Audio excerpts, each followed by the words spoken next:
Taiwan is bursting with heaps of fun places to explore. Join me, Amber Hatfield, as I hit up travel hotspots, soak up some culture, and hunt down hidden gems. Let's go! Today on Let's Go, we're jumping back into the conversation from last week with Maryanne and Ching-en about our walking tour in Taipei. We jump right back in talking about the presidential office in Taipei, followed by the 228 Memorial Park, and finally the Chiang Kai-shek Memorial. The presidential palace in Taipei actually sits at the end of the really long boulevard, the Ketagalan Boulevard. Yeah. Mm-hmm. And the building is a really beautiful red brick color, and it's kind of like a Western style architecture in the exterior. And it was initially designed for the Governor General of Taiwan in Japanese colonization. And the building was completed in 1919. So when we were on the tour, our guide was talking quite a lot about the history of like Taiwan's government and things like that. Right. I actually appreciated that bit of the tour because growing up as a Taiwanese Filipino, like I know bits about the history of Taiwan, but that experience really opened my eyes to how a lot of people don't really understand the difference between Taiwan ROC versus China PROC. And that was really made apparent to me at the time because a lot of the other participants at the walking tour were asking questions about the government. And I felt that was a very good opportunity also to just share Taiwan's stance and message to outsiders in a small way. One of the things that I actually also liked is they were actually neutral about it. They weren't pushing the KMT or DPP, which are the political parties here in Taiwan. They weren't pushing their agenda. It was just a very, matter of fact, like, okay, we have these political parties, these are the stands, and this is the party that's currently in government. So I like that bit. Yeah. Let's talk about the building of the presidential office. Okay. It's built in the shape of Ri, like this in Chinese. The word, the character for Chinese, yeah. And that which symbolize Japan. And because of the flag, right? Land of the rising sun. Yeah, national flag. Yes. They also said that the shape of that building is also the most earthquake proof. Oh, Did I remember correctly? Yeah. Yeah. And I don't know if they built that with that in mind though, or was it more like the Japanese sun character? But anyways, yeah. And actually, I remember that they did say that the Ketagalan Boulevard is a place where there are lots of demonstrations and demonstrations and protests. Yeah. So, Ching-en, you said that when you were a student, you had attended some of those. A lot. Boulevard. Yeah. I attended a lot of demonstration protests there when I was in high school to advocate for like farmers' rights. And in the past, the LGBTQ Pride Parade were mostly held in the Ketagalan Boulevard. They would start from Ketagalan Boulevard and walk a long way through Taipei City and going back to the boulevard. Yeah, but in recent years they start from the Taipei City Hall. Okay. Yeah, and there are a lot of democracy demonstrations happen there in the 1980s or 1990s. Right. So it's very important place for Taiwan's politics. So another place which was very important for democracy Yes. was the 228 Peace Memorial Park. Right. Where you and Ching-en role played. Yeah. The actual event that was the catalyst to the 228 incident. Yeah, there was a old lady Selling cigarettes illegally, quote illegally, and the government at that time were trying to arrest this old lady. Because at that time, I think it was only the government that was selling cigarettes. Monopolized. Yeah. So he hit her over the head with a gun. Yeah, and people around her Got upset. got really upset. Yeah, and got really angry. Chased after the police officer, demanding justice for the old lady. Chasing after the police, demanding justice. And who shot the gun up in the air? Was it the police?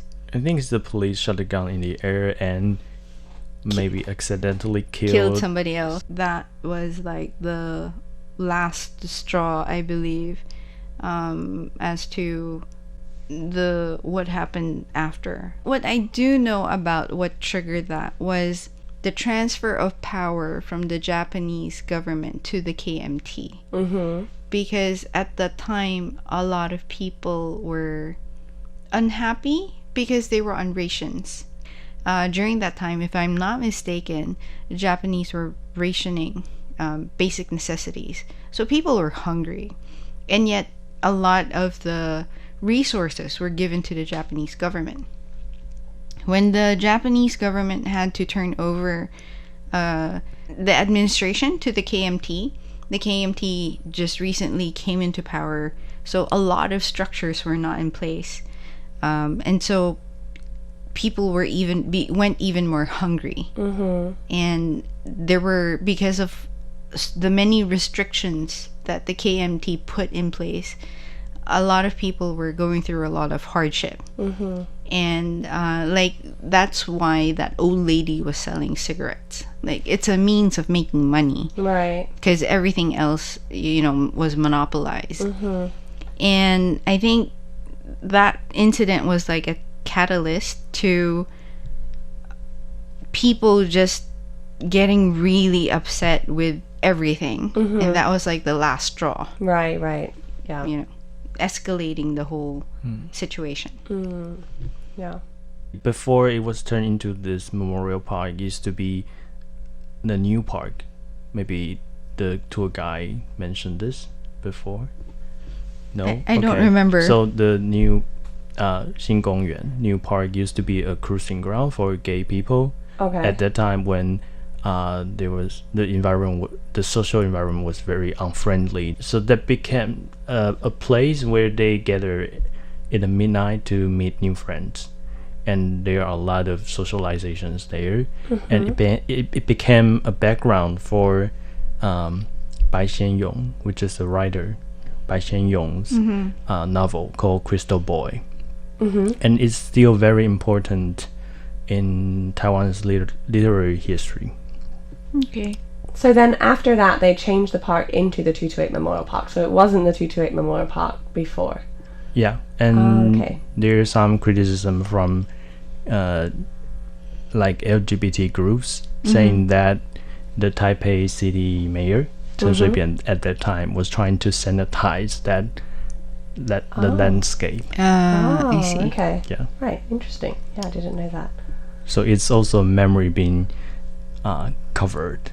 Right. I see. Okay. That's what I know about the memorial park. Okay. Okay. And then, last but not least, we ended our tour at the Chiang Kai-shek Memorial. Mm-hmm. The Chiang Kai-shek Memorial is the memorial of the former president of Taiwan from 1948 to 75. And if you walk inside the Chiang Kai-shek Memorial Hall, you'll see how big it is. It's gigantic. Mm-hmm. Yes. There it is. It is. How do you imagine to build a building, to build a memorial hall for just one person? Yeah, it kind of shows the power, that one person has. I think I remember just the steps, the number of steps going up to see the statue. Yes, the number of steps that go up to the memorial is the amount of years that he lived. Mm-hmm. Yeah, so the year that he died was the amount of steps that they have going up to the memorial, yeah. Mm-hmm. That brings us to the end of our tour. Okay. So, guys, what was your overall view of the tour that we went on and your feelings, and would you recommend it to other people to go on a walking tour in Taipei? Yeah, definitely. Mm-hmm. And the walking tour is very informative. Mm-hmm. And I think even if you are local people, you can still join the tour no matter what your purpose is, like you can also know about your own history, and you can also learn English. Right, because it's all conducted in English. And also you may also meet some friends there, so you can have this local perspective to like supplement the tour guide's explanation. I would agree with Ching-en. I had a really good time. I got to learn a lot of the background history that I wasn't aware of, and I got to have a more intimate look at these tourist spots, shall we say. It gave me a better appreciation of Taiwanese history and the development of different places at different times. I would highly recommend it. It sparked my interest and made me want to go back to have a closer look at these places, which I think is important. But it manages to give you a number of places to check out, give you enough information, but not overload you with information. Yeah, and I think it's an excellent choice, especially if you've only got a few hours to spare and you want to kind of hit up all the top spots and learn about different places in Taipei all in one day. Well, I guess that's it for today's episode. Thank you guys so much for joining me. Thank you. It was nice to chat and remember these good memories. Yeah. Right. Bye. Bye everyone.